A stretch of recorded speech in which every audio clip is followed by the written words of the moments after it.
Welcome to Relationship Exposed. In today's video, we dive deep into a tale of love, mistakes, and the aching hope for redemption. This is the story of Jackie, a woman who lost everything not in a single moment, but through a cascade of choices she thought she could handle, until she couldn't.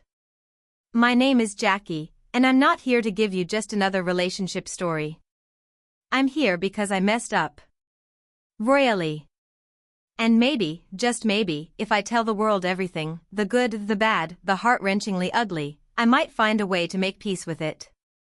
Or better yet, find a way back to the man I lost. His name is Tucker. Tucker and I had been together for 2 years.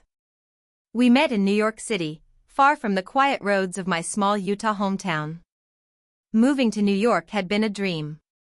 I was offered a job straight out of college at a respected firm and thought I was finally becoming the woman I always dreamed of.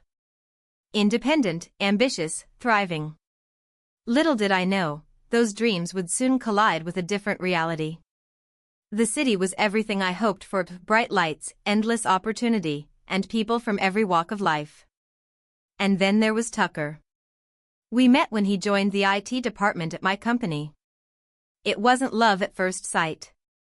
In fact, I barely noticed him during our initial icebreaker meeting. But life has a funny way of putting the right people in your path just when you least expect it. My computer had been acting up, shutting down randomly in the middle of projects. One frustrating afternoon, I stormed into IT demanding help. Tucker was the only one there. He didn't get flustered. He smiled. He offered to help.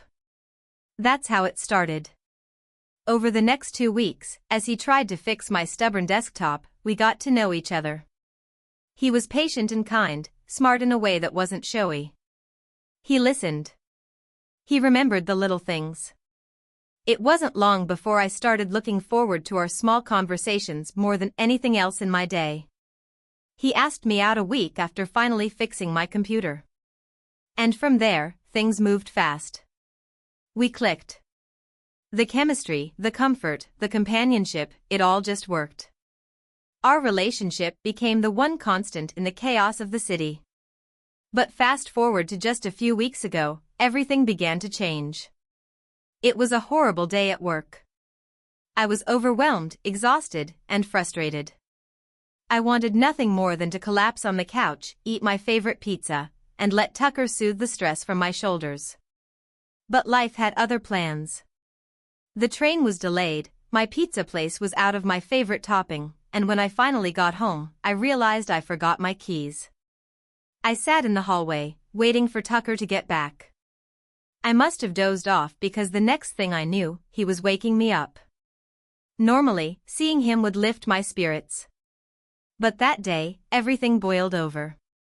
He cracked a light joke, and I snapped. We argued in the hallway.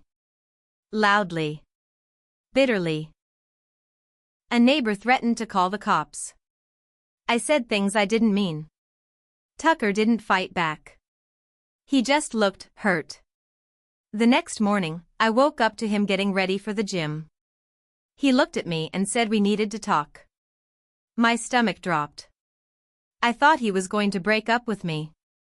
But he didn't. He said he wanted to take a break. That we were falling into a cycle of resentment. That we needed space to breathe, to figure ourselves out. I hated the idea. A break? What did that even mean? I felt like he was giving up on us without fighting for it.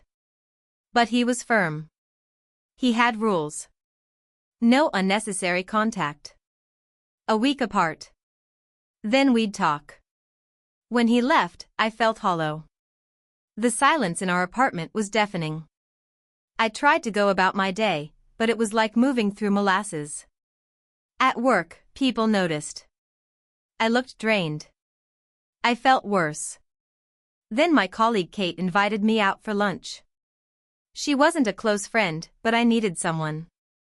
I told her everything. She was supportive, at first.